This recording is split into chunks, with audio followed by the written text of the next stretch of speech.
ছাত্রছাত্রীরা মাধ্যমিক 2025 ফিজিক্যাল সায়েন্সের রায় ও মার্টিন সায়েন্টিফিক সাজেশন থেকে চলতরিৎ অধ্যায়ের আমরা পূর্বের 3টে ভিডিও তোমাদের করা হয়েছে।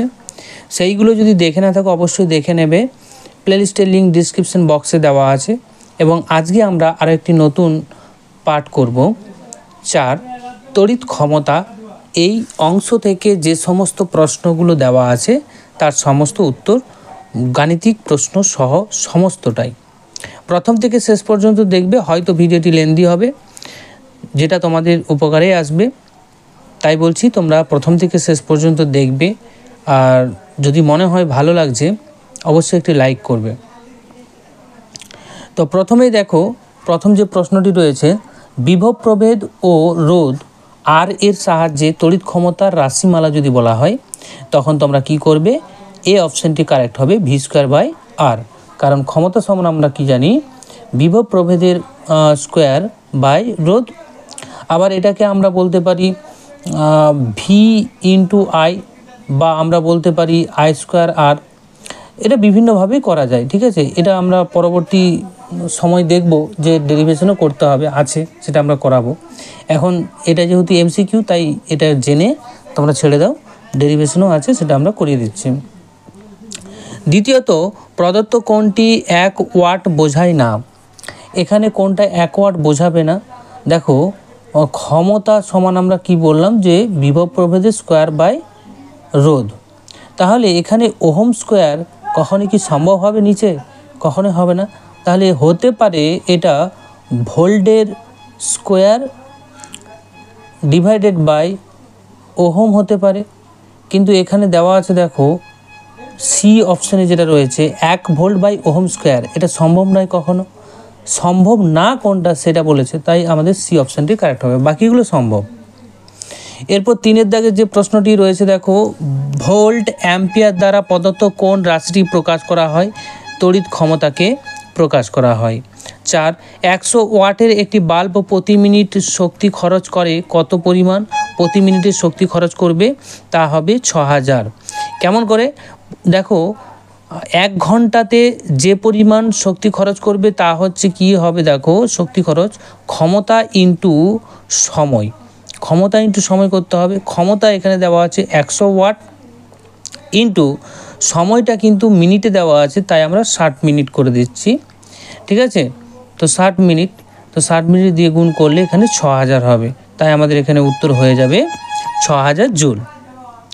এরপর দেখো 5-এর দাগে যেটা রয়েছে যে 80 ওয়াট এবং 100 ওয়াট 60 ওয়াট ক্ষমতাযুক্ত 3টি বাল্বকে শ্রেণী সমবায়ে ব্যাটারির সঙ্গে যুক্ত করা হলে যে বাল্বটির উজ্জ্বলভাবে জ্বলবে সবচেয়ে বেশি সেটি কোনটি? সেটা হচ্ছে 60 ওয়াট।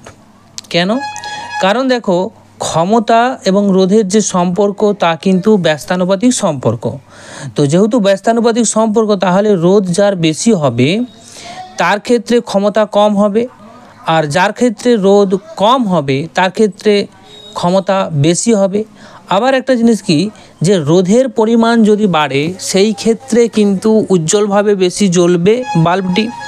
তাই এখানে যার ক্ষমতা কম তার ক্ষেত্রে রোধটা কি হবে? রোধটা বেশি হবে, কারণ আর প্রপোর্শনাল 1/p বলতে পারি। তাহলে ক্ষমতা যার কম হবে তার রোধ বেশি হবে। তাহলে 60 ওয়াটের যে বাল্বটি রয়েছে তার ক্ষমতা কম, তাই তার রোধ বেশি, আর রোধ বেশি হলে সে বেশি উজ্জ্বলভাবে জ্বলবে, তাই এই অপশানটি আমাদের এখানে কারেক্ট হয়ে যাবে। এরপরে আসছি, দেখো 6 সমান্তরাল সমবায়যুক্ত 3টি রোধের মান দেওয়া আছে, তাদের ক্ষমতার অনুপাত কি হবে? তাদের ক্ষমতার অনুপাতটা হয়ে যাবে 6:3:2। কিভাবে সেটা দেখে নাও। সমান্তরাল সংযোগে প্রতিটি রোধের ওপর ভোল্টেজ কিন্তু একই থাকে, ফলে ক্ষমতা রোধের ব্যস্তানুপাতিক হয়। রোধ যত কম হবে রোধের তত বেশি ক্ষমতা ক্ষয়িত হবে। তাহলে আমরা পি সমান কি বলতে পারি? পি সমান বলে দিতে পারি v²/r, এবার দেখো ভিটা যেহেতু সব ক্ষেত্রে স্থির আছে, তাহলে ভিটাকে আমরা সবার ক্ষেত্রে ভি ধরে নিচ্ছি। সবার ক্ষেত্রে ভি ধরে নিলাম। আর এর মান প্রথম ক্ষেত্রে 2, দ্বিতীয় ক্ষেত্রে 4, তৃতীয় ক্ষেত্রে 6, তাহলে প্রত্যেকটা আর এর মান বসাবো। এরপর তাদের যদি অনুপাত করি P1 ইসডু P2 ইসডু P3, তাহলে 1/2, 1/4, 1/6 ইসডু হয়ে গেল। এবার 1/2 ইসডু 1/4 ইসডু 1/6 এদেরকে আমরা কি করব, সরল অনুপাতে আনার জন্য 12 দিয়ে গুণ করে দিচ্ছি। তাহলে 12 দিয়ে গুণ করলে কি হবে, ওপরে 12/2 এক প্রথম ক্ষেত্রে, তারপর 12/4, তারপরে হয়ে যাবে 12/6। এখানে দেখবে কাটাকাটি যদি করি তাহলে আমাদের আসবে এখানে 6:3:2, অর্থাৎ আমাদের এ অপশানটি এখানে কারেক্ট হয়ে যাবে। বোঝা গেল?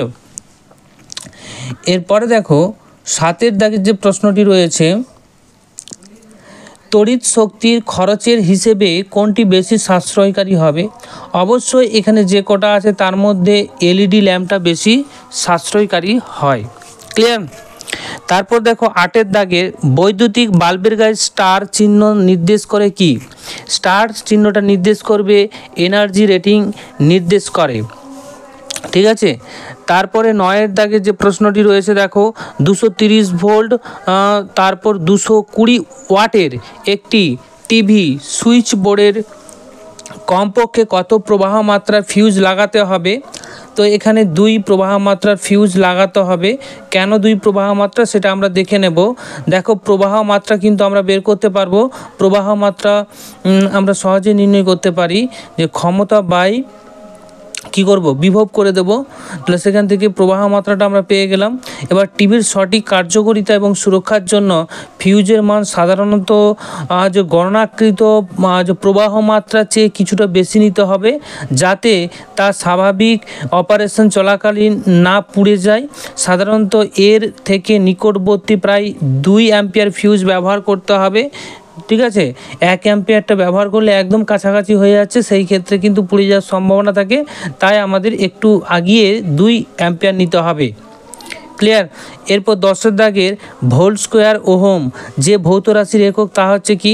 ক্ষমতা। আর তারপরে দেখো প্রদত্ত বাল্বগুলির মধ্যে কোনটির রোধ সর্বনিম্ন হবে?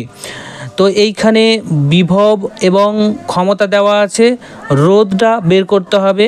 তো এখানে ডি অপশানটি কারেক্ট হবে। আর আমাদের রোধটা বের করার জন্য কি ব্যবহার করব? আর সমান V²/P। এখানে বিভব দেওয়া আছে, রোধ দেওয়া তোমার ক্ষমতা দেওয়া আছে। তাহলে প্রত্যেকটার ক্ষেত্রে আলাদা করে আমাদের নির্ণয় করতে হয়, নাহলে কিন্তু আমরা বলতে পারবো না। ঠিক আছে? এটা সহজ নিয়মে। আরেকটা নিয়ম বলবো শর্টকাট, সেটাও বলে দেব। তো প্রথম ক্ষেত্রে রোধ এসছে 806 কাছাকাছি, আর দ্বিতীয় ক্ষেত্রে হচ্ছে 484 কাছাকাছি, আর তৃতীয় ক্ষেত্রে হচ্ছে 220 সামথিং, আর চতুর্থর ক্ষেত্রে হচ্ছে 132.25। তাহলে সব থেকে কম রোধ এসছে কার? চতুর্থর ক্ষেত্রে। তাহলে এখানে সর্বনিম্ন রোধটা হবে চতুর্থ। এইভাবেই করতে পারো। বা আর একটা শর্টকাট পদ্ধতি আছে কি, দেখো যেহেতু বিভব প্রভেদ এখানে সব কটার ক্ষেত্রে বিভব প্রভেদ দেখে নাও যে বিভব প্রভেদ আলাদা আছে। ঠিক আছে? আলাদা আছে। তো দুটোর ক্ষেত্রে দেখো, প্রথম এ এবং বি দুটোর ক্ষেত্রে বিভব একই, দুটোর ক্ষেত্রে বিভব একই।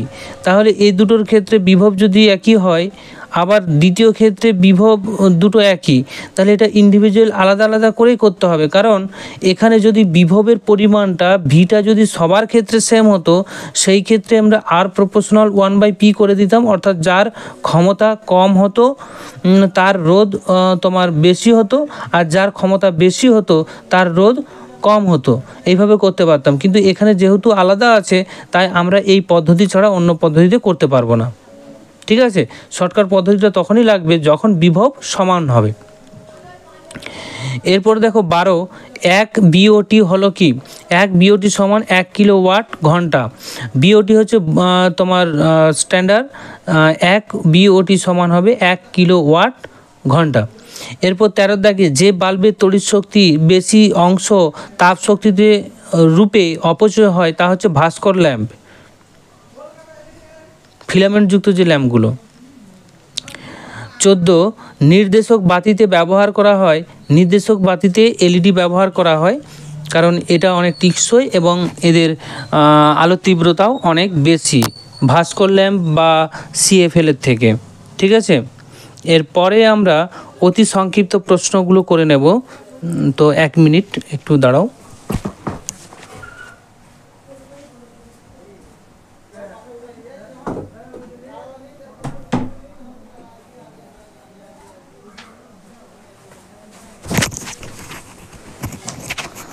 অতি সংক্ষিপ্ত প্রশ্নের প্রথমে যেটা রয়েছে 1 বিওটি যে একক কত জুলের সমান হবে।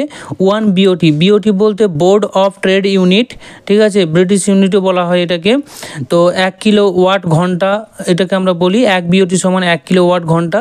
তো 1 কিলোওয়াট ঘন্টাকে যদি আমরা জুল এতে নিয়ে আসি, সেই ক্ষেত্রে কিন্তু আমাদের মানটা হয়ে যাবে 3.6 × 10⁶ জুল, যেটাকে আমরা বলতে পারি 3.6 মেগাজুলও বলা যায়। ঠিক আছে, এরপরে আসছি, দেখো 1 কিলোওয়াট ঘন্টা বলতে কত পরিমাণ যে তড়িৎ শক্তিকে বোঝায়। 1 কিলোওয়াট বলতে 1 কিলোওয়াট ক্ষমতা যদি 1 ঘন্টা ধরে ব্যবহৃত হয়, তাতে ব্যবহৃত তড়িৎ শক্তিকে বোঝানো হয়, যার পরিমাণ কিন্তু 3.6 × 10⁶ জুল বা 3.6 মেগাজুল। দ্বিতীয় যে প্রশ্নটি রয়েছে 2 কিলোওয়াট ঘন্টা বা বিওটি ভৌত রাশির একক। তো এখানে হয়ে যাবে কিলোওয়াট বা বিওটি, এটা হচ্ছে তড়িৎ শক্তির একক। ওয়াট ঘন্টা কোন ভৌত রাশির একক? ওয়াট ঘন্টা তড়িৎ শক্তির একক। অনুরূপ প্রশ্ন যদি থাকে, তড়িৎ শক্তির বাণিজ্যিক একক কি? বিওটি বা কিলোওয়াট ঘন্টা। তড়িৎ ক্ষমতার এসআই একক যদি বলা হয়, তখন বলে দেবে ওয়াট। অনুরূপ প্রশ্ন যদি থাকে, তড়িৎ ক্ষমতার ব্যবহারিক বা বাণিজ্যিক একক কী হবে? কিলোওয়াট। সিএফএল এবং এলইডির পুরো অর্থটা কি? সিএফএল বলতে কম্প্যাক্ট ফ্লোরেসেন্ট ল্যাম্প, আর এলইডি বলতে লাইট ইমিটিং ডায়োড। তারপর 5 দাগের 12 বিওটি একক এর মান কত মেগা জুলের সমান? 12 বিওটি বা 12 কিলোওয়াট ঘন্টা সমান আমরা কি বলতে পারি? আমরা যেহেতু জানি 1 কিলোওয়াট ঘন্টা সমান 3.6 মেগাজুল, তাহলে 12 কিলোওয়াট যদি হয়, 12 গুণিত 3.6 গুণ করে দিলে আমাদের যেটা আসবে 43.2 মেগাজুল। তারপর শক্তির অপচয় রোধ করতে কোনটির ব্যবহার বেশি যুক্তিযুক্ত হবে? সিএফএল না এলইডি না ভাস্কর ল্যাম্প? তো শক্তির অপচয় রোধ করতে এলইডি সবচেয়ে যুক্তিযুক্ত হয়, কারণ এলইডি বাতিগুলো ভাস্কর ল্যাম্প বা সিএফএল এর তুলনায় অনেক বেশি কার্যকর, কম বিদ্যুৎ খরচ করে এবং এলইডির জীবন দশাও অনেক বেশি, অর্থাৎ অনেক দিন চলে। তারপরে 7 দাগের 220 ভোল্ট 100 ওয়াট এবং 220 ভোল্ট 60 ওয়াট বাতি দুটির মধ্যে কার রোধ বেশি হবে? তো এই ক্ষেত্রে কিন্তু আমরা সহজেই কিন্তু বলে দিতে পারি শর্টকাট ট্রিক্সের মাধ্যমে, কারণ আমরা আর সমান জানি v²/p, অর্থাৎ এখানে প্রত্যেকটার ক্ষেত্রে বিভব কিন্তু সমান রয়েছে, তাহলে আর প্রপোর্শনাল 1/p বলে দিতে পারি। যার ক্ষমতা বেশি তার রোধ কম, যার ক্ষমতা কম তার রোধ বেশি। তাহলে দ্বিতীয়টার ক্ষেত্রে 60 ওয়াট আছে ক্ষমতা, তাহলে রোধটা তার কি হবে? সব থেকে বেশি হবে, কারণ ক্ষমতা কম। 100 ওয়াট যার আছে তার ক্ষমতাটা বেশি, তাই রোধটা কম হবে। তাহলে আমরা সহজেই বলতে পারবো দ্বিতীয় বাতিটির ক্ষেত্রে রোধ বেশি হবে। ঠিক আছে, এরকম যদি থাকে যে ভোল্টটা সমান থাকে বিভব প্রভেদ, সেই ক্ষেত্রে কিন্তু আমরা সহজেই করতে পারি। এরপর দেখো কিলোওয়াট ও কিলোওয়াট ঘন্টা এর মধ্যে কোনটি ক্ষমতার একক? ক্ষমতার একক হবে কিলোওয়াট। ঠিক আছে, আর তড়িৎ শক্তির একক যদি বলা হয় তখন কিলোওয়াট ঘন্টা। 9 দাগের 200 ভোল্ট এবং 40 ওয়াট বাল্বের রোধ কত হবে? রোধ আমরা ক্ষমতার যে সমীকরণ পেয়েছি pv²/r, এখান থেকে আর সমান আমরা কি বলতে পারি? আর সমান বলে দিতে পারি v²/p। ঠিক আছে, তাহলে v² বলতে 200 স্কোয়ার আর ক্ষমতা 40, এখান থেকে আমরা পেয়ে যাব 1000 ওহম। তো এটা ক্ষমতা হবে না, এটা রোধ হবে। হ্যাঁ, আর যেরকম ক্যালকুলেশন করবে যেটা আসবে সেটাই উত্তর হবে। ক্লিয়ার? তো এখানে একটু কারেকশন করে নিও। এরপর দেখো 1 বিওটির মান ক্যালোরি এককে কত হবে। দেখো 1 বিওটি বলতে 1 কিলোওয়াট ঘন্টা। এবার 1 কিলোওয়াট ঘন্টাকে যদি আমরা জুলে কনভার্ট করি তাহলে 3.6 × 10⁶ জুল হয়, এবং 1 জুল সমান আমরা কি জানি, 1 জুল সমান 0.239 ক্যালোরি।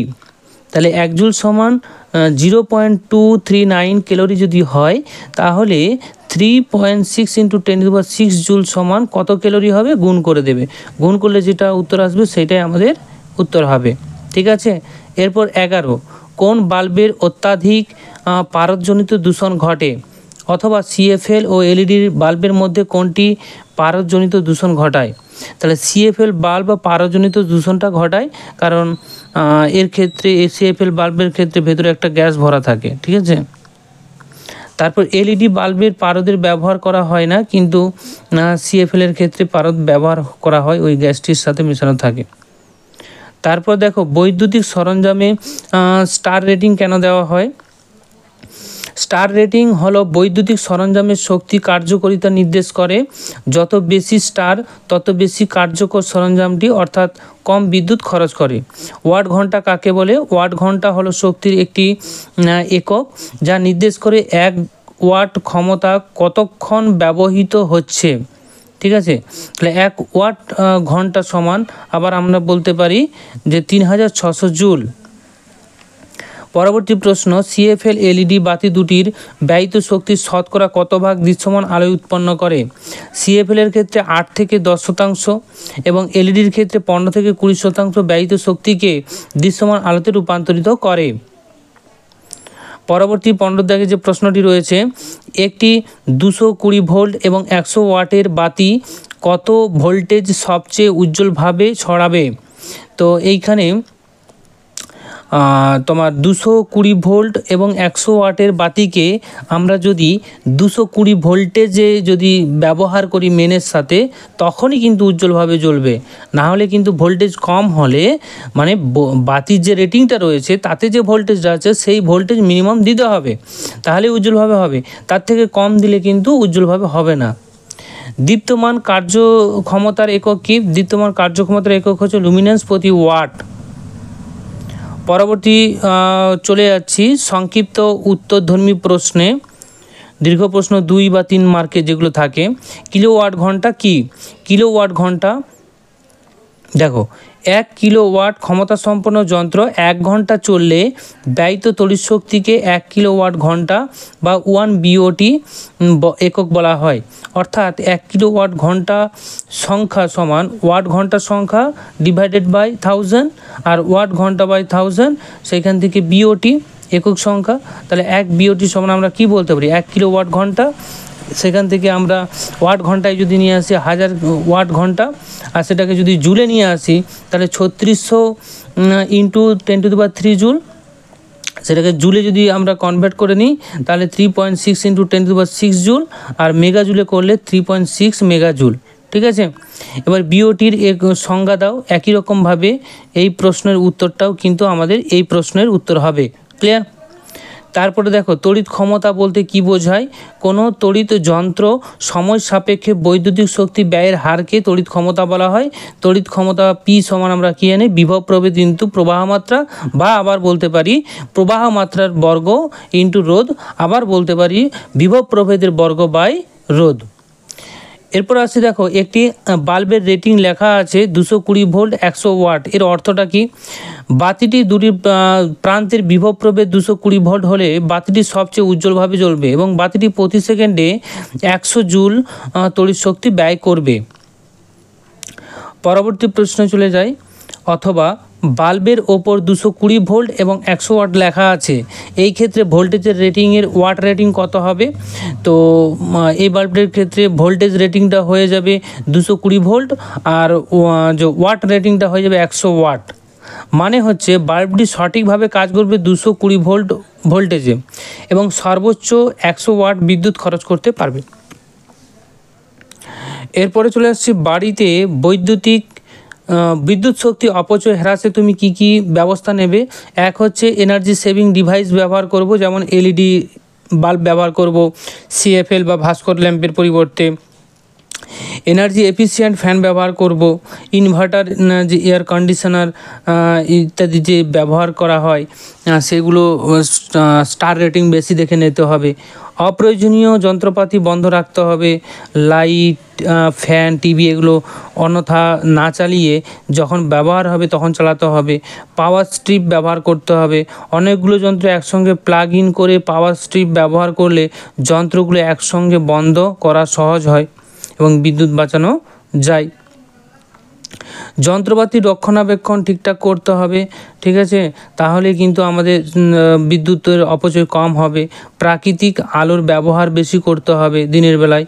আধুনিক প্রযুক্তির ব্যবহার করতে হবে, স্মার্ট হোম ডিভাইস বা অটোমেশন সিস্টেম ব্যবহার করতে হবে, যাতে কেউ না থাকলে বাড়িতে সহজেই নিজে থেকেই যেন পাওয়ার কাট হয়ে যায়, এইরকম কিছু, ঠিক আছে। তারপর 5 দাগে দেখো, 250 ভোল্ট 100 ওয়াট এর একটি বৈদ্যুতিক বাতিকে 300 ভোল্ট সরবরাহ লাইনে যুক্ত করলে কি হবে? তো অতিরিক্ত বিদ্যুৎ প্রবাহ হবে। বাল্বটি 250 ভোল্টেজের জন্য তৈরি, কিন্তু তাতে 300 ভোল্টেজ প্রয়োগ করলে ওর ওপর অতিরিক্ত বিদ্যুৎ প্রবাহিত হয়, কারণ ভোল্টেজ বেশি হলে প্রবাহ মাত্রা কারেন্ট বেশি হয়ে যায়, আর কি যে ওয়াটেজ বৃদ্ধি ঘটে। যেহেতু বাল্বটির যে রেটেড পাওয়ার 100 ওয়াট, কিন্তু অতিরিক্ত ভোল্টেজ দিলে বাল্বটির পাওয়ার খরচ বৃদ্ধি পাবে। এটি বাল্বের ভেতরের ফিলামেন্টকে অতিরিক্ত গরম করে দেবে, বাল্বে ক্ষতিগ্রস্ত হবে, ঠিক আছে। এরপরে সংক্ষিপ্ত উত্তরধর্মী প্রশ্ন 3 মার্কের। ভাস্কর বাতির তুলনায় সিএফএল এবং এলইডি যে বাতির ব্যবহার সুবিধাগুলি সংক্ষেপে লিখো। প্রথমত, শক্তির সাশ্রয় হয়, তারপর দীর্ঘস্থায়ী হয়, কম তাপ উৎপন্ন হয়, পরিবেশ বান্ধব হয়, কম পরিমাণ পরিবেশ দূষণ ঘটায়। এবারে ভেতরেগুলো তোমরা নিজেরাই লিখতে পারবে বিষয়বস্তুটা, ওকে। অনুরূপ প্রশ্ন, ভাস্কর ল্যাম্প শক্তি সাশ্রয়কারী হিসেবে উপযুক্ত নয় কেন? কারণগুলো দেখে নাও। ভাস্কর ল্যাম্প অধিকাংশ শক্তি তাপ হিসেবে অপচয় করে। এটি আলোর তুলনায় তাপ উৎপাদনে বেশি কার্যকর, ফলে এটি শক্তি সাশ্রয়কর নয়। সিএফএল এলইডি ল্যাম্পকে অনেক বেশি শক্তি সাশ্রয়ী বলা হয়, এর কারণটা কি? ভাস্কর ল্যাম্প ব্যয়িত তড়িৎ শক্তির প্রায় 98% তাপ শক্তিতে রূপান্তরিত হয় এবং প্রায় 2% দৃশ্যমান আলো উৎপন্ন করে। সিএফএল ব্যয়িত তড়িৎ শক্তির 7% থেকে 9% দৃশ্যমান আলো উৎপন্ন করে এবং এলইডি ব্যয়িত তড়িৎ শক্তির প্রায় 4% থেকে 18% দৃশ্যমান আলো উৎপন্ন করে। সুতরাং কম তড়িৎ শক্তি ব্যয় করে সিএফএল এলইডি দৃশ্যমান আলো উৎপন্ন করতে পারে, এই কারণে সিএফএল এলইডিকে শক্তি সাশ্রয়কারী বলা হয়। এরপরে যেটা আসছে দেখো, সিএফএল বাল্বের তুলনায় এলইডি বাল্বের সুবিধাগুলো কি কি? দীর্ঘ আয়ুষ্কাল হয়, এলইডি বাল্ব দীর্ঘ আয়ুষ্কাল হয় সিএফএল এর তুলনায়। কম শক্তির খরচ করে এলইডি, কম শক্তি খরচ করে সিএফএল এর তুলনায়। পরিবেশ বান্ধব, এলইডিতে পারদ থাকে না বা ক্ষতিকর কোনো কেমিক্যাল ব্যবহার করা হয় না, কিন্তু সিএফএল এর ক্ষেত্রে ব্যবহার করা হয়। তাৎক্ষণিক আলো, এলইডি বাল্বের সুইচ অন করলেই সঙ্গে সঙ্গে পূর্ণ উজ্জ্বলতা পাওয়া যায়, কিন্তু সেটা এলইডি সিএফএল এর ক্ষেত্রে পাই না আমরা। তারপরে দেখো 2 যে 240 ভোল্ট এবং 60 ওয়াট আর 240 ভোল্ট 100 ওয়াট রেটিং দুটি বৈদ্যুতিক বাতিকে শ্রেণী সমবায়ে যুক্ত করা হলে কোন বাতিটি অধিকতর উজ্জ্বলভাবে জ্বলবে? তো এইখানে শ্রেণী সমবায় যখন যুক্ত করব, তো 60 ওয়াট এবং 100 ওয়াট বাল্বের মধ্যে 60 ওয়াট যে বাল্বটি অধিকতর উজ্জ্বলভাবে জ্বলবে, কারণ শ্রেণী সমবায় যুক্ত করলে উভয়ের বাল্বের সমান কারেন্ট প্রবাহিত হবে, কিন্তু 60 ওয়াট বাল্বের রোধ বেশি হওয়ার জন্য ওর ওপর বেশি ভোল্টেজ পতন ঘটবে, একে উজ্জ্বলভাবে জ্বলবে। রোধ বেশি হলে উজ্জ্বলভাবে জ্বলবে, কারণ রোধটা বেশি হয়ে যাচ্ছে, যার ক্ষমতা কম তার রোধ বেশি হবে। তো এখানে দুটো বাল্বের ক্ষেত্রে যদি আমরা রোধটা বের করি, তাহলে দেখব যার রোধটা হচ্ছে কম সে কিন্তু উজ্জ্বলভাবে জ্বলবে না, ঠিক আছে। যার রোধটা বেশি সেই উজ্জ্বলভাবে জ্বলবে। তাই এই ক্ষেত্রে 60 ওয়াটের যে বাল্বটি রয়েছে সেটাই বেশি উজ্জ্বলভাবে জ্বলবে। তারপর অনুরূপ প্রশ্নটা দেখে নাও যে 60 ওয়াট এবং 40 ওয়াট বাল্ব দুটি শ্রেণী সমবায়ে 220 মেন লাইনের সঙ্গে যুক্ত করলে কোন বাল্বটি উজ্জ্বলভাবে আলো প্রদান করবে? কারণ সহ লিখো। বাল্ব দুটি শ্রেণী সমবায়ে যুক্ত করা হলে এদের প্রতিটির মধ্য দিয়ে সমান তড়িৎ প্রবাহিত হবে। অতএব এই ক্ষেত্রে R1 রোধের বাল্বটির ব্যয়িত ক্ষমতাটা আমরা P1 ধরে নিচ্ছি। তাহলে P1 হলে কি হবে? V²/R1। আবার R2 রোধের বাল্বের ব্যয়িত ক্ষমতা P2 যদি ধরি তাহলে V²/R2। ঠিক আছে, তাহলে এখানে দেখো যার রোধটা বেশি হবে, ঠিক আছে, যার রোধটা বেশি হবে তার কি হবে? সেটি উজ্জ্বলভাবে জ্বলবে রোধ বেশি হলে। তাহলে এখানে দেখো যার ক্ষমতাটা বেশি, এখানে P1 এর ক্ষমতা তো বেশি, তাই না? P1 এর যদি ক্ষমতা যদি বেশি হয় তাহলে সেই ক্ষেত্রে R1 কম হবে, আর P2 এর ক্ষেত্রে ক্ষমতাটা কম, তাহলে R2টা বেশি হবে। তাহলে এখানে R2 অর্থাৎ দ্বিতীয় রোধটার ক্ষেত্রে, মানে দ্বিতীয় বাল্বটির ক্ষেত্রে যেটা 40 ওয়াট, সেটার ক্ষেত্রে কিন্তু উজ্জ্বলভাবে বেশি জ্বলবে 40 ওয়াটটা, কারণ উৎপন্ন হিটটা কিন্তু রোধের সঙ্গে সমানুপাতিক হয়। ঠিক আছে, তাহলে রোধ বেশি হলে হিটটাও বেশি উৎপন্ন হবে, আর হিট বেশি উৎপন্ন হলে উজ্জ্বলভাবে জ্বলবে। ক্লিয়ার? এরপর প্রমাণ করো তড়িৎ ক্ষমতা P = I²R, এটা প্রমাণ করতে বলেছে। তো দেখে নাও প্রমাণটা। তো কোনো তড়িৎচালক যন্ত্রের মধ্য দিয়ে t সময় ধরে যদি I প্রবাহ পাঠানো হয় তাহলে ব্যয়িত তড়িৎ শক্তি তোমার হয়ে যাবে W = VIT, যেখানে V হলো যন্ত্রটির রোধের দুই প্রান্তের বিভব। তাহলে তড়িৎ ক্ষমতা সমান কী হবে? ক্ষমতা সমান হয়ে যাবে কৃতকার্য সময়। তো কৃতকার্য সময় করলে W মানটা কী এলো? VIT/T করে দেবো, ক্ষমতা হয়ে গেল। তাহলে টি কেটে গেলে কি আসবে? P = VI চলে আসছে। অর্থাৎ তড়িৎ শক্তি সমান হবে বিভব প্রভেদ গুণিত প্রবাহ মাত্রা যন্ত্রটির রোধ। ঠিক আছে, এবার এখানে দেখো V সমান আমরা কি জানি? IR। তাহলে এখানে V এর মানটা যদি বসিয়ে দিই তাহলে P সমান কি হবে? IR × I। সেখান থেকে আমরা পাচ্ছি I²R। তাহলে আমাদের প্রমাণ হয়ে গেল, তাই না? এরপরে দেখো অনুরূপ প্রশ্ন, তড়িৎ ক্ষমতা P এবং বিভব প্রভেদ V, রোধ R এর সম্পর্কটা কি? একই রকমভাবে আমাদের ওটা নির্ণয় করতে হবে। তড়িৎ ক্ষমতা প্রথমে কৃতকার্য বের করব VIT, ঠিক আছে, তারপর ক্ষমতা সমান কৃতকার্য/সময় করব, সেখান থেকে P = VI আসবে। এবার এখানে V এর পরিবর্তে IR বসিয়ে দেব, বসালে এখানে হয়ে যাবে I²R। এটাই আমাদের নির্ণয় করতে হবে, ব্যাস হয়ে গেল। ক্লিয়ার? বা এটাকে আমরা আরও করতে পারি যে তোমার আয়ের পরিবর্তে আমরা V বসাতে পারি। ঠিক আছে, তাহলে আয়ের পরিবর্তে V যদি বসাই V²/R² হবে × R। তাহলে R কেটে গেলে V²/R হয়ে যাবে, এটা হতে পারে। ক্লিয়ার? এরপরে দেখো 4 দাগের 240 ভোল্ট 500 ওয়াট এবং 240 ভোল্ট 1000 ওয়াট দুটি বৈদ্যুতিক হিটারের কোনটি নাইক্রোমের তার বেশি মোটা এবং কেন? ঠিক আছে, তো বৈদ্যুতিক রোধ বা রেজিস্ট্যান্স এবং পাওয়ার, এদের সম্পর্ক থেকে আমরা কি পাই? P = V²/R আর R = V²/P লিখতে পারি। ঠিক আছে, অর্থাৎ যে তারের রোধ বেশি হবে সেই তারটি সরু হবে, রোধ যার বেশি সেইটি সরু হবে। আবার আমরা এটা কোথা থেকে পাই? R = L/A, অর্থাৎ R = L, R = 1/A, অর্থাৎ যার দৈর্ঘ্যটা ক্ষেত্রফল যার হচ্ছে বেশি তার ক্ষেত্রে রোধ কম, আর যার ক্ষেত্রফল কম তার রোধটা বেশি। তাহলে সরু তারের ক্ষেত্রে ক্ষেত্রফল কম হয়, রোধটা বেশি হবে, আবার মোটা তারের ক্ষেত্রে ক্ষেত্রফল বেশি হয়, রোধটা কম হবে। সেইখান থেকে আমরা পেলাম। ঠিক আছে, তাহলে এখানে আমরা রোধটা বের করে নেব। দুটো বাতির ক্ষেত্রে রোধ আমরা বের করলাম, দেখলাম যে দ্বিতীয় ক্ষেত্রে রোধটা হচ্ছে তোমার কম হচ্ছে। তাহলে দ্বিতীয় তারটি ক্ষেত্রে রোধ কম, তাই এটি মোটা হবে। যেটার রোধ কম হবে সেটার ক্ষেত্রে মোটা হবে, তার ক্ষেত্রফলটা বেশি হবে।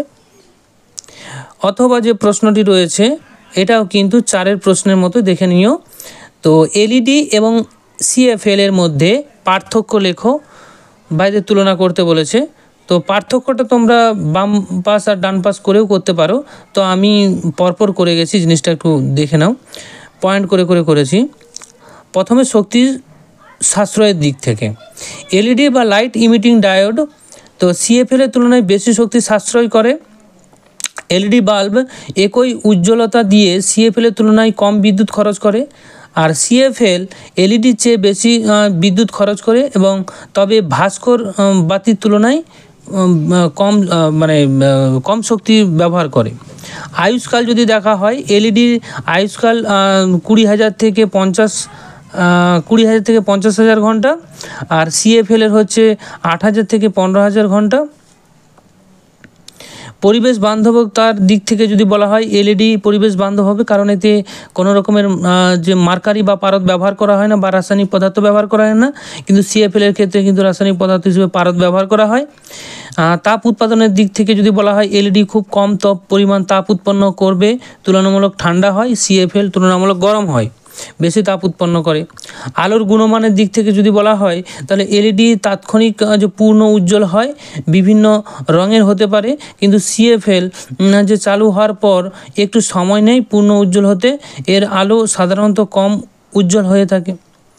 এরপরে দেখো দুটি বৈদ্যুতিক বাতিগুলোর তোমার পাওয়ার এবং বিভব দেওয়া আছে, তো এদেরকে একবার শ্রেণী সমবায়ে আরেকবার সমান্তরাল সমবায়ে 220 ভোল্টের সাথে যুক্ত করলে বাতিটি কোনটি বেশি উজ্জ্বলভাবে জ্বলবে, দুই ক্ষেত্রে আলাদা আলাদা করে। হ্যাঁ, তো প্রথম ক্ষেত্রে আমরা দেখো ক্ষমতা সমান আমরা কি জানি, ক্ষমতা সমান পি সমান ভি স্কোয়ার বাই আর, আর সমান ভি স্কোয়ার বাই পি। তাহলে প্রত্যেকটার ক্ষেত্রে আমরা রোধটা বের করে নিতে পারি, রোধটা বের করে নিলাম। এবার এই দুটো রোধ থেকে আমরা দেখতে পাচ্ছি যে R1 গ্রেটার দেন R2 হচ্ছে, তাহলে প্রথম রোধটা বেশি হচ্ছে, প্রথম বাতির রোধটা বেশি হবে দ্বিতীয় বাতির থেকে। এবার আমাদের শ্রেণী সমবায় আর সমান্তরাল সমবায়টা করে নেব, ঠিক আছে। শ্রেণী এবং সমান্তরাল সমবায়টা যদি আমরা দেখি, তাহলে দেখো বাল্ব দুটি শ্রেণী সমবায়ে যুক্ত করা হলে ওদের প্রতিটির মধ্য দিয়ে সমান তড়িৎ প্রবাহিত হবে, অর্থাৎ R1 রোধ বাল্বটির ব্যয়িত ক্ষমতা P1 সমান I স্কোয়ার R1 হয়। আর দ্বিতীয় ক্ষেত্রে যদি দেখি P2 সমান হবে I স্কোয়ার R2, এখানে আইগুলো কিন্তু সমান, প্রবাহ মাত্রা সমান, বারবার বলছি প্রবাহ মাত্রা সমান, ঠিক আছে। তাহলে এখানে ক্ষমতাটা রোধের সঙ্গে কি হচ্ছে, সমানুপাতিক হয়ে যাচ্ছে। তাহলে এখানে আমরা বলতে পারি যেহেতু R1টা গ্রেটার দেন R2 ছিল, প্রথম বাল্বটির ক্ষেত্রে রোধটা কী ছিল, বেশি ছিল দ্বিতীয়টার থেকে, তাহলে শ্রেণী সমবায়ে যখন যুক্ত করছি তাদের ক্ষমতাটা কিন্তু প্রথমে যার রোধ বেশি তার ক্ষেত্রে বেশি হবে, তাহলে প্রথমের ক্ষমতাটা বেশি দ্বিতীয়টার থেকে। আবার যেহেতু উৎপন্ন তাপ রোধের সঙ্গে সমানুপাতিক, তাহলেই প্রথম বাল্বটির যে রোধ বেশি, তাহলে তার ক্ষেত্রে তাপ শক্তি বেশি উৎপন্ন হবে এবং উজ্জ্বলতা অধিক হবে, ঠিক আছে, বোঝা গেল। এরপর যদি সমান্তরাল সমবায়ে যুক্ত করা হয়, সেই ক্ষেত্রে কি হবে, সমান্তরাল সমবায়ে যুক্ত করলে দুটি প্রান্তের বিভব প্রভেদ সমান হয়ে যায়। যেহেতু R1 রোধ বাল্বটির ব্যয়িত ক্ষমতা আমরা এখানে বলতে পারি যে বিভব প্রভেদ দিয়ে V square by R1, R R2 ক্ষেত্রে কি হবে, ক্ষমতা P2 সমান হবে ভি স্কোয়ার বাই R2, এখানে ভি কিন্তু সমান আছে। তাহলে এখানে আমরা দেখতে পাচ্ছি যে সমান্তরাল সমবায়ের ক্ষেত্রে রোধের সঙ্গে ক্ষমতা ব্যস্তানুপাতিক সম্পর্ক, অর্থাৎ যার রোধটা বেশি ছিল তার ক্ষেত্রে ক্ষমতাটা কি হবে, কম হবে। অর্থাৎ 1 নম্বরের ক্ষেত্রে রোধটা বেশি ছিল, R1টা বেশি ছিল R2 থেকে, তাহলে ক্ষমতা এক্ষেত্রে দ্বিতীয়টার বেশি হবে প্রথমটার থেকে, তাহলে P2 গ্রেটার দেন P1 হবে। আর একই রকমভাবে এখানে আমরা বলে দিতে পারি যে H2টাও গ্রেটার দেন H1 হবে, তাহলে দ্বিতীয় বাতিটি অধিক পরিমাণ উজ্জ্বলভাবে জ্বলবে। এরপরে আসছে 7, সিএফের বাতি ব্যবহারের সুবিধা অসুবিধাগুলো লিখো। তো এখানে একই রকমভাবেই বারবার হয়েছে, সিএফএলের শক্তি সাশ্রয়, দীর্ঘস্থায়ী, কম তাপশক্তি উৎপন্ন, উজ্জ্বল আলো দেয়, পরিবেশ বান্ধব হয়, এই পয়েন্টগুলো দিয়ে দেবে। একটা সুবিধা। অসুবিধাগুলো কী কী, পারদের উপস্থিতি সিএফএলের ক্ষেত্রে, শুরুতে দেরিতে উজ্জ্বল হয়, আয়ু কম হয় এলইডির তুলনায়, বিশেষ নিষ্পত্তির প্রয়োজন ঘটে, অর্থাৎ এখানে পারদ থাকায় এটি নিষ্পত্তি করার জন্য, অর্থাৎ সেটা নষ্ট করার জন্য একটা নির্দিষ্ট স্থান বা জায়গা বেছে নিতে হয়, যেখানে সেখানে করলে হয় না, কারণ পারদ থাকে, তাতে কিন্তু পরিবেশ দূষণ ঘটবে। ভঙ্গুরতা, সিএফএল সহজে ভেঙে যায়, ঠিক আছে, কাচের তৈরি হয়, এরপর ভাস্কর বাতি বা এলইডির পার্থক্য যদি বলা হয় তাহলে শক্তি যে সাশ্রয়ের দিক থেকে যদি পার্থক্য বলি, ভাস্কর বাতি অনেক বেশি বিদ্যুৎ খরচ করে আর এলইডি কম বিদ্যুৎ খরচ করে। আয়ুষ্কাল যদি দেখা হয় ভাস্কর বাতি বেশি ঘন্টা চলে না, 750 থেকে 1200 ঘন্টা চলে। এলইডি কিন্তু 20,000 থেকে 50,000 ঘন্টা চলে। উৎপন্ন তাপ শক্তির পরিমাণ যদি দেখা হয় ভাস্কর বাতির ক্ষেত্রে প্রচুর পরিমাণ তাপ শক্তি উৎপন্ন হয়, এলইডির ক্ষেত্রে কম উৎপন্ন হয়। আলোর গুণাগুণ যদি দেখা হয় ভাস্কর বাতিতে আলোর সাদা আলো দেরি করে হয়, প্রথমে হলুদ বা সাদা যে আলো হয় সেটা একটু দেরি করে উজ্জ্বল হয়, তাপশক্তি বেশি উৎপন্ন হয়। আর এলইডির ক্ষেত্রে কিন্তু তাপশক্তি কম হয়, রং বেরঙের হয় এবং উজ্জ্বল আলো হয়। পরিবেশের ওপর প্রভাব যদি দেখা হয় ভাস্কর বাতি পরিবেশের ওপর ক্ষতিকর প্রভাব সৃষ্টি করে, কারণ তাতে নানা রকমের তোমার রাসায়নিক পদার্থ ব্যবহার করা হয় গ্যাস হিসেবে। এলইডির ক্ষেত্রে সেই ঝামেলাটা থাকে না। খরচের দিক থেকে যদি দেখা হয় ভাস্কর বাতিতে বেশি পরিমাণ খরচ করতে হয়, আর এলইডির ক্ষেত্রে কম খরচা করতে হয়, একবার ব্যবহার করলে অনেক দিন চলে। আর নির্ভরযোগ্যতা যদি দিক থেকে দেখা হয় এলইডি খুবই নির্ভরযোগ্য হয়, ভাস্কর বাতি অতটা নির্ভরযোগ্য হয় না। তারপরে বৈদ্যুতিক রেটিনের তাৎপর্য যদি বলা হয় পরবর্তী প্রশ্ন, তখন এটা লিখে দেবে বিভিন্ন মডেলের একই যন্ত্রের দ্বারা ব্যয়িত বৈদ্যুতিক শক্তি ব্যয়ের পরিমাণ বিভিন্ন হয়। বৈদ্যুতিক শক্তি ব্যয়ের একটি বিভিন্নতা বোঝানোর জন্য যন্ত্রগুলোর গায়ে কয়েকটি স্টার লাগানো থাকে। স্টারগুলির সংখ্যা দিয়ে যন্ত্রটির দ্বারা ব্যয়িত শক্তি তুলনা করা হয়। কোনো যন্ত্রের গায়ে একই ধরনের স্টারের সঙ্গে যত বেশি সেই যন্ত্রটি মডেল একই যন্ত্রের তুলনায় তত কম শক্তি ব্যয় করে, অর্থাৎ যত বেশি স্টার থাকবে সাশ্রয় তত বেশি হবে। এলইডির ব্যবহার এটা তোমরা নিজেরা করে দেবে, অনেকবার হয়েছে এলইডি সিএফএল হেন তেন। তারপর 11 দাগে দেখো দুটি ভিন্ন রোধযুক্ত বৈদ্যুতিক বাতিকে সমান্তরাল শ্রেণী সমবায়ে যুক্ত হলে তুল্য ক্ষমতা কি পরিবর্তন হবে? তো দেখে নাও, খুবই ইম্পর্টেন্ট একটি প্রশ্ন। দুটি ভিন্ন রোধের বৈদ্যুতিক বাতিকে সমান্তরাল এবং শ্রেণী সমবায়ে যুক্ত করলে তুল্য রোধ বা ক্ষমতা ক্ষেত্রে পার্থক্য দেখা যায় সেগুলো পরপর আমরা একটা একটা আলোচনা করছি। প্রথমেই প্যারালাল কানেকশান বা সমান্তরাল সমবায়ের ক্ষেত্রে যদি আমরা দেখি সেই ক্ষেত্রে কি হবে দেখো, সমান্তরাল সংযোগে দুটি ভিন্ন রোধের যুক্ত বাল্বের তুল্য রোধ কম হয়, এর ফলে তুল্য ক্ষমতা বৃদ্ধি পাবে। রোধ কম হলে ক্ষমতা বৃদ্ধি পাবে। সমান্তরাল সংযোগে প্রতিটি বাল্বের সমান ভোল্টেজ থাকে কিন্তু প্রতিটি বাল্বের ভিন্ন ভিন্ন কারেন্ট প্রবাহিত হয় যা তারের রোধের ওপর নির্ভর করে। সুতরাং সমান্তরাল যে সংযোগের ক্ষেত্রে তুল্য রোধ সূত্রটা আমরা লিখে দিয়েছি এইভাবে। তাহলে R1 এবং R2 হলো দুটি বাল্বের রোধ, যেহেতু সমান্তরালে সংযোগে তুল্য রোধ কম হয় তাই তুল্য ক্ষমতাটা কি হবে? তুল্য ক্ষমতাটা বেশি হবে। শ্রেণী সমবায়ের ক্ষেত্রে যদি আমরা দেখি, শ্রেণী সমবায়ের ক্ষেত্রে শ্রেণী সমবায়ে সংযোগ করলে দুটি ভিন্ন রোধ যুক্ত বাল্বের যে তুল্য রোধ বৃদ্ধি পায়, এর ফলে তুল্য ক্ষমতা কমে যায়। শ্রেণী সংযোগে প্রতিটি বাল্বের সমান কারেন্ট প্রবাহিত হয় কিন্তু প্রতিটি বাল্বের ভোল্টেজ ভিন্ন ভিন্ন হয় যা তার রোধের ওপর নির্ভর করে। শ্রেণী সংযোগে তুল্য রোধের যে সূত্র সেটা আমরা জানি যে R ইকুয়াল সমান হয়ে যাবে R1 প্লাস R2। তাহলে শ্রেণী সংযোগের যদি করা হয় সেই ক্ষেত্রে রোধ বৃদ্ধি পাবে, তো রোধ বৃদ্ধি পালে যে তোমার ক্ষমতাটা কি হবে? কমে যাবে, কারণ ইনভার্সলি প্রপোর্শনাল। সংক্ষেপে আমরা কি বলতে পারি যে সমান্তরাল সংযোগে তুল্যরোধ কমে এবং ক্ষমতা বৃদ্ধি পায়, শ্রেণী সংযোগে তুল্যরোধ বৃদ্ধি পায়, ক্ষমতা কমে। তোমাদের হোয়াটসঅ্যাপ পেড গ্রুপের জন্য অবশ্যই তোমরা এই নাম্বারে যোগাযোগ করে নেবে। খুব তাড়াতাড়ি তোমাদের এই হোয়াটসঅ্যাপ পেড গ্রুপ চালু করে দেওয়া হবে, যেখানে থেকে তোমরা ABTA এবং WB পর্ষদের টেস্ট পেপারের ওল্ড যেগুলো রয়েছে না, অর্থাৎ মাধ্যমিক 2024-এ যা করা হয়েছিল সেগুলো পাবে, তার সাথে সাথে নিউও পাবে, যেটা আগামী দিনে তোমাদের টেস্ট পেপার আসবে সেই টেস্ট পেপারের সলিউশন পাবে, ঠিক আছে, PDF সহকারে তোমাদের দেওয়া হবে।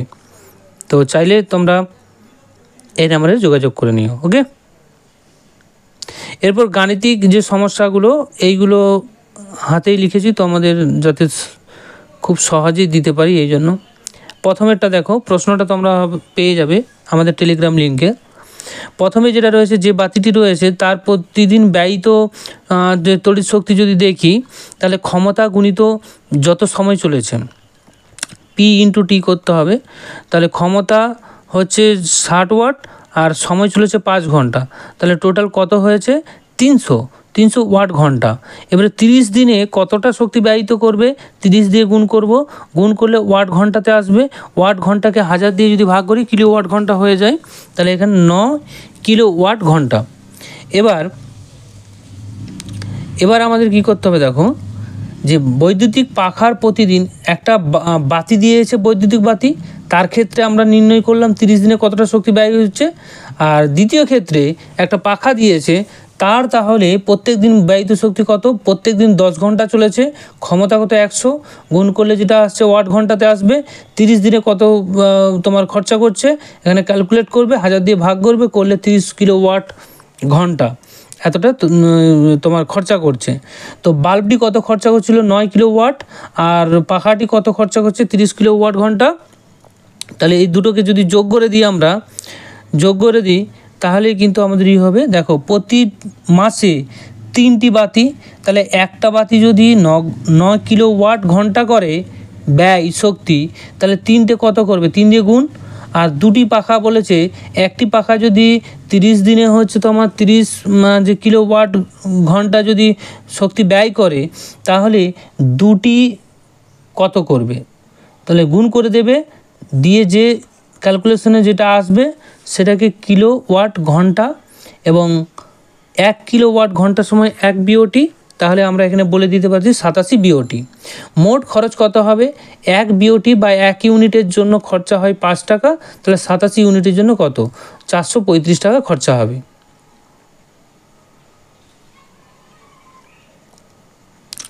এরপর দ্বিতীয় যে প্রশ্নটি রয়েছে, প্রথম বাতিটির রোধটা আমরা নির্ণয় করব, দ্বিতীয় বাতির রোধ আমরা নির্ণয় করলাম। এবার তাদের অনুপাতটা করে দেব। অনুপাতটা করার সময় মাথায় রাখবে 60 কেটে গেল, তারপর এখানে স্কোয়ারগুলো ফাট করে উঠিয়ে দাওনি, উঠিয়ে দিলে আমার মতো ভুল হয়ে যাবে, উঠিয়ে দিও না, প্রথমে আমি ভুল করে দিয়েছিলাম। এটা উঠানো হবে না, এটা বর্গ করবে, দুটোরই আলাদা আলাদা বর্গ করবে, করার পর 0 0 কেটে দাও, কেটে দিয়ে দেখবে এখানে কাটাকাটি করলে 4:1 আসবে। এরপর 4এরটা দেখো, একই রকমভাবে এই যে তোমার ফিলামেন্টটা দেওয়া আছে তার রোধ বের করব, প্রশ্নানুসারেই করছি। রোধ বের করলাম, R সমান v²/p, সেটা অনুযায়ী আমরা রোধ বের করলাম। এবার সর্বোচ্চ প্রবাহ v সমান IR, আমরা জানি v সমান IR, এখান থেকে I সমান আমরা কি বলতে পারি, v/r, ঠিক আছে, সেটাই করেছি। করলে যেটা আসবে সেটা অ্যাম্পিয়ারে চলে আসবে, ঠিক আছে। তাহলে আমরা কি বলতে পারি, রোধ হবে 484 ওহম এবং প্রবাহ মাত্রা হবে 0.45 অ্যাম্পিয়ার। এরপর 3এর প্রশ্নটি দেখো, বাল্বের রোধটা বের করব, ঠিক আছে, বাল্বের রোধটা বের করলাম, প্রথম রোধটা বেরিয়ে গেল। বাল্বের মধ্যে দিয়ে প্রবাহিত তড়িৎ প্রবাহ v সমান IR হয়, I সমান কী হবে, v/r হবে, সেই অনুযায়ী আমরা করে দেব। এখানে দেখো বিভব প্রভেদ দেওয়া আছে, তাহলে এখানে দেখো বিভব প্রভেদ আমরা বসিয়ে দিলাম, আর রোধটা যে বেরিয়েছিল রোধটা বসিয়ে দিলাম, ক্যালকুলেশন করবে 0.18 অ্যাম্পিয়ার আসবে। এরপর দেখো 5এর দাগের এই অঙ্কগুলো একটা মাধ্যমিকে তোমরা কমন পাবেই। দেখো 2টি 60 ওয়াটের বাতি, 2টি 80 ওয়াটের পাখা, দৈনিক ব্যয়িত তড়িৎ শক্তি কত হবে। আমরা কি বললাম, যে তোমার তড়িৎ শক্তি নির্ণয় করার জন্য কি করতে হবে, সংখ্যা যে যন্ত্র বলেছে সেই যন্ত্রের সংখ্যা ইন্টু ক্ষমতা ইন্টু কত সময় সে চলেছে, টি, কত সময় সে চলেছে সেটা টি। তাহলে কি বললাম, সংখ্যা গুণিত ক্ষমতা গুণিত কত সময় চলেছে, অবশ্যই ঘন্টাতে, হ্যাঁ। এবার দেখো 2টি 60 ওয়াটের বাতি 5 ঘন্টা চলেছে, তাহলে 2 গুণিত 60 গুণিত 5, আর 2টি 80 ওয়াটের পাখা, তাহলে 2 ইন্টু 80 গুণিত 5। এখান থেকে আমরা ওয়াট ঘন্টাতে পেলাম, সেটাকে 1000 দিয়ে ভাগ করলে কিলো ওয়াট ঘন্টা আসবে বা বিওটিতে আসবে। এবার প্রতি মাসে কত খরচা হয়েছে, দেখো 1 মাস 30 দিনে যদি ধরা হয়, তাহলে 30 দিয়ে গুণ করব, তাহলে 30 দিনে কত খরচা হবে, কত বিওটি, 1.4 গুণিত 30 বিওটি এটা। এবার প্রত্যেক ইউনিটের জন্য 1 বিওটির জন্য 4 টাকা যদি খরচা হয় তাহলে এটার সাথে আবার 4 গুণ করে দিতে হবে। 4 গুণ করে দিলে দেখবে 168 টাকা আসবে, যেটা আমাদের উত্তর হবে। এরপর 6 দাগে যে প্রশ্নটি রয়েছে দেখো, 10টি 40 ওয়াটের বাল্ব এবং 5টি 80 ওয়াট পাখা, একটি 80 ওয়াট টিভি প্রত্যেকদিন ব্যয়িত কত শক্তি? আবারও বলছি, সংখ্যা, যন্ত্র সংখ্যা ইন্টু ক্ষমতা ইন্টু সময় ঘন্টাতে। ঠিক আছে, একই রকমভাবে আমরা করলাম। করার পর এখানে ওয়াট ঘন্টা আসবে, ওয়াট ঘন্টাকে কিলোওয়াট ঘন্টাতে নিয়ে আসবো, তারপর বিওটিতে করে দেবো। আমরা কি জানি 1 কিলোওয়াট ঘন্টা সমান 1 বিওটি, তাই না? তাহলে প্রতি মাসে যখন বলবে 30 দিয়ে আমরা গুণ করে দেবো, তাহলে আমাদের ইউনিটটা চলে এলো। এবার প্রত্যেক ইউনিটে 5 টাকা করে যদি হয় তাহলে যে প্রতি মাসে কত খরচা হবে? প্রতি মাসে সেটা 30 দিনে যতটা তোমার শক্তি খরচা করছিল তার সঙ্গে 5 দিয়ে গুণ করে দেবে, যেটা আসবে সেটা আমাদের উত্তর হয়ে যাবে। এরপর 7 দাগের দেখো, 4টি 100 ওয়াট বাল্ব এবং 5টি 80 ওয়াট পাখা, একটি 80 ওয়াট টিভি প্রত্যেকদিন ব্যয়িত শক্তি, আবারও বলছি, যন্ত্র সংখ্যা ইন্টু ক্ষমতা ইন্টু সময় ঘন্টাতে। করে দিলাম। করে দেওয়ার পর মানগুলো বের করবে, বিওটিতে বেরিয়ে গেল। এবার এপ্রিল মাস বলেছে, যে মাসের কথা উল্লেখ করবে সেই মাসটা কত দিনে হচ্ছে সেইটা মাথায় রাখবে। ঠিক আছে, এপ্রিল মাস 31 মাস, তাহলে 31 দিয়ে গুণ করব। একদিনে যদি এত বিওটি হয় তাহলে 31 দিনে কত হবে? গুণ করে দিবে। এবার প্রত্যেক ইউনিটের জন্য যদি 5 টাকা করে হয় তাহলে 5 দিয়ে গুণ করে দাও, যেটা আসবে সেটাই উত্তর হবে। এরপর 8 দাগের দেখো, বাল্বটির রোধ দেওয়া আছে, লাইনের বিভব প্রভেদ দেওয়া আছে, প্রবাহের সময়টা 10 ঘন্টা দেওয়া আছে। তো বাতিটির ক্ষমতা কত হবে? ক্ষমতা সমান v²/r। এখান থেকে আমরা ক্ষমতা পেয়ে যাব, ক্ষমতা পেয়ে যাচ্ছি 110 ওয়াট। এবার ব্যয়িত শক্তিটা কত হবে? ব্যয়িত তড়িৎ শক্তি হয়ে যাবে ক্ষমতা ইন্টু সময়, ক্ষমতা ইন্টু সময়, ক্ষমতা 110 ওয়াট ইন্টু 10 ঘন্টা, যেহেতু চলেছে তাহলে 10 ঘন্টা। তাহলে এখান থেকে আমাদের আসছে কত? ওয়াট ঘন্টা, ওয়াট ঘন্টাকে কিলোওয়াট ঘন্টা, কিলোওয়াট ঘন্টাকে বিওটি। ওকে, এবার ব্যয়িত তড়িৎ শক্তির জন্য প্রতি মাসে কত খরচা হবে? দেখো 30 দিনে মোট কত হবে? একদিনে যদি 1.1 বিওটি হয়, 30 দিনে কত হবে? 30 দিয়ে গুণ, এবং প্রত্যেক ইউনিটের জন্য যদি 5 টাকা করে হয় তাহলে মোট ইউনিটের সঙ্গে 5 দিয়ে গুণ করে দেবে, যে টাকাটা আসবে সেটা আমাদের উত্তর হবে।